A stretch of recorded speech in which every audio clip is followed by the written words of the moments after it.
नमस्ते, प्रणाम। हम आशुक बेटी आप सुख वंशनाली राज और मैं कुमारी सृष्टि। नमस्ते, प्रणाम। मैं हूँ सोनमाली यादव और सोनाली और सृष्टि, और आप दोनों सामाजिक बहुत अच्छा गीत गाती हो और मैं सुनी भी हूँ, विवाह गीत भी बहुत अच्छा गाती हो। तो एक प्यारा सा विवाह गीत सुना दो सभी दर्शकों के लिए और मेरे लिए भी। जरूर दीदी। और चलो सृष्टि तैयार हो जाओ और गाने के लिए।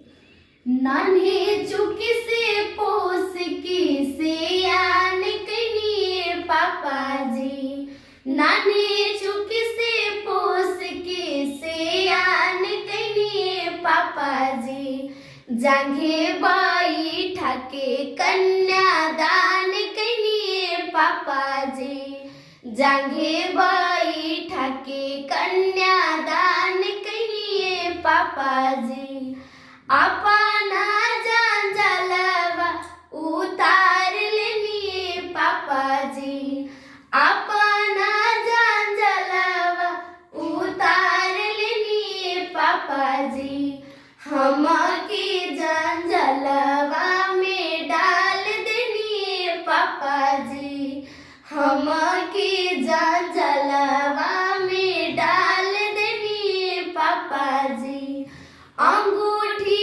पहना के फूसला देनिए पापा जी, अंगूठी पहना के फूसला देनिए पापा जी, हाथवा धरा के कन्यादान कनिए पापा जी, हाथवा धरा के कन्यादान कनिए पापा जी, अपना सरवा छोड़ा देनिए पापा जी, अपना सरवा छोड़ा देनिए पापा जी, दूसरा के असरा धरा देनिए पापा जी, दूसरा के असरा धरा देनिए पापा जी, बरतिया देखा के फूसला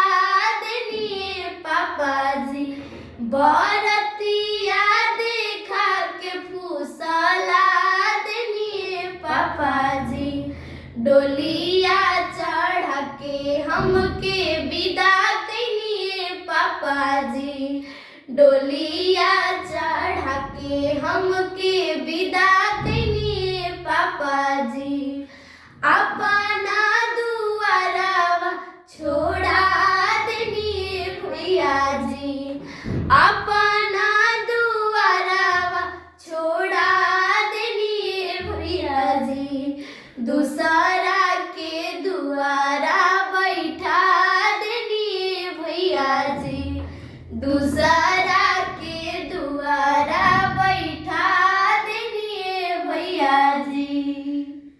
बहुत अच्छा, बहुत अच्छा। धन्यवाद दीदी। आप दोनों ने गाए और मैं भगवान से प्रार्थना करती हूँ कि तुम दोनों बहुत आगे जाओ, मेरे से भी ज़्यादा नाम करो और अपने समाज को जो अश्लील है उसको मुक्त करो और अपना नाम रोशन करो, मम्मी पापा और अपने पूरे देश जवान का। हाँ, और ज़रूर हम लोग अपने समाज के लिए काम करती हूँ। जितने भी मेरे समाज के लोग हैं, भैया चाचा लोग, सभी लोग आप ही लोग की सेवा करती हूँ। और आप लोग, हम लोग तीनों बहन को ढेर सारा जैसे भर भर के दुलार प्यार देते हैं, इसी तरह आप सभी भर भर के दुलार प्यार आशीर्वाद देते रहिए, आगे बढ़ाते रहिए। आप सभी का सपोर्ट का हम लोग की ज़रूरत है, तो आप लोग भर भर के सपोर्ट कीजिए, भर भर के दुलार प्यार आशीर्वाद दीजिए कि आपकी बेटी आप लोग के नाम रोशन करे, अपने बिहार को बदले और जो भी भोजपुरी इंडस्ट्री में अश्लील है उसको मुक्त करे, अपने भोजपुरी इंडस्ट्री को आगे बढ़ाए और अपने समाज को बदले, अपने समाज में प्रकाश फैलाए ताकि हमारा समाज जो गंदगी में है उससे निकले और बाहर आए। तो हम लोग यही आप सभी से मैं विनती करना चाहती हूँ कि आप सभी लोग, हम लोग तीनों बहन को भर भर के प्यार दुलार आशीर्वाद देते रहिए। और मैं तो अभी छोटी हूँ, जो भी गलती होगा आप सभी माफ़ कर दीजिएगा। सभी को दिल से प्रणाम। जय हो हर महादेव।